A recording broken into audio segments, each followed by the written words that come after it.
હવે આપ ગાંધીનગર જિલ્લાનો સમાચાર પત્ર સાંભળશો, જેના લેખક છે દુર્ગેશ મહેતા. ગાંધીનગર જિલ્લા અને શહેરમાં છેલ્લા અઠવાડિયાથી આગ વરસાવતી ગરમી યથાવત રહેતા લોકો ગરમીનો સામનો કરી રહ્યા છે.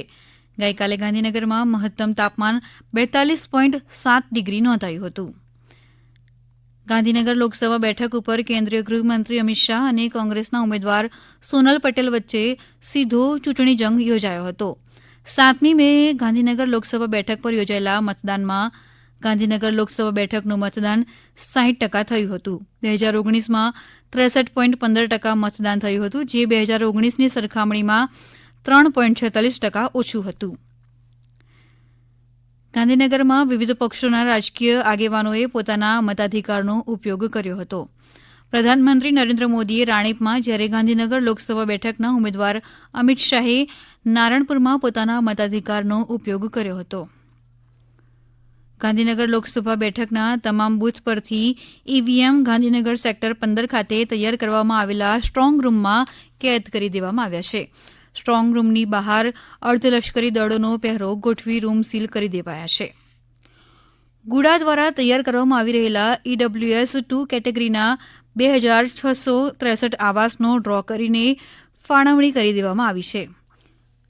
આ આવાસ તબક્કાવાર તૈયાર થાય તે માટે તેનો કબજો સોંપવામાં આવનાર છે, પરંતુ લાભાર્થીઓ માટે દસ્તાવેજ ફરજિયાત કરવામાં આવ્યા છે.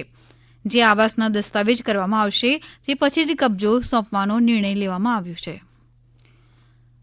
ગાંધીનગર મહાનગરપાલિકા દ્વારા આ વર્ષે પ્રોપર્ટી ટેક્સની વસૂલાત માટે ઓનલાઈન સહિતની સરળ સુવિધા અને સમયસર બિલો પહોંચતા કરવાને બદલે વસૂલાતના પ્રથમ 30 દિવસમાં જ મનપાની તિજોરી છલકાઈ છે.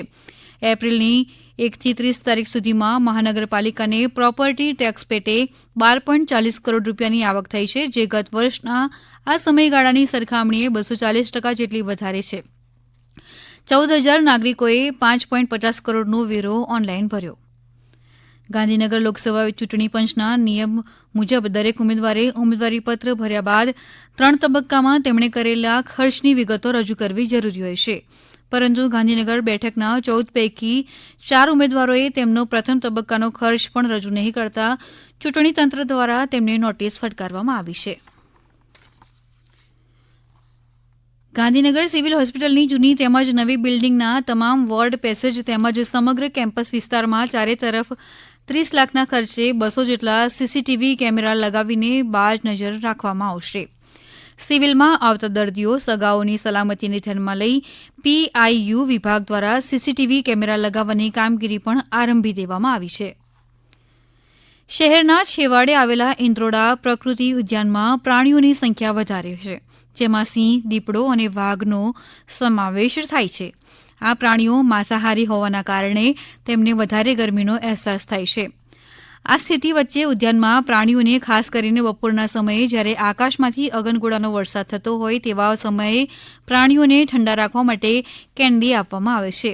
તે ઉપરાંત ઓપન મોડ પ્રકારના પિંજરામાં સ્પ્રિંકલર લગાવીને સમયાંતરે પાણીનો છંટકાવ કરવામાં આવી રહ્યો છે. ગુણવત્તાસભર આરોગ્ય સેવાઓનો લાભ લોકોને મળે તે માટે નગરના સેક્ટર 29ના અર્બન હેલ્થ સેન્ટરને ક્વોલિટી એશ્યોરન્સ સ્ટાન્ડર્ડ પ્રમાણપત્ર આપવામાં આવ્યું છે. જોકે પ્રમાણપત્ર આપતા પહેલા હેલ્થ સેન્ટરની OPD, IPD, ઇન્જેક્શન રૂમ, વહીવટી વિભાગ, રસીકરણ સહિતની કામગીરીના મૂલ્યાંકનના આધારે પ્રમાણપત્ર આપવામાં આવે છે. હમણાં જ આપે ગાંધીનગર જિલ્લાનો સમાચાર પત્ર સાંભળ્યો, જેના લેખક હતા દુર્ગેશ મહેતા. આ પ્રસારણ આકાશવાણીના અમદાવાદ, વડોદરા કેન્દ્ર પરથી કરવામાં આવ્યું.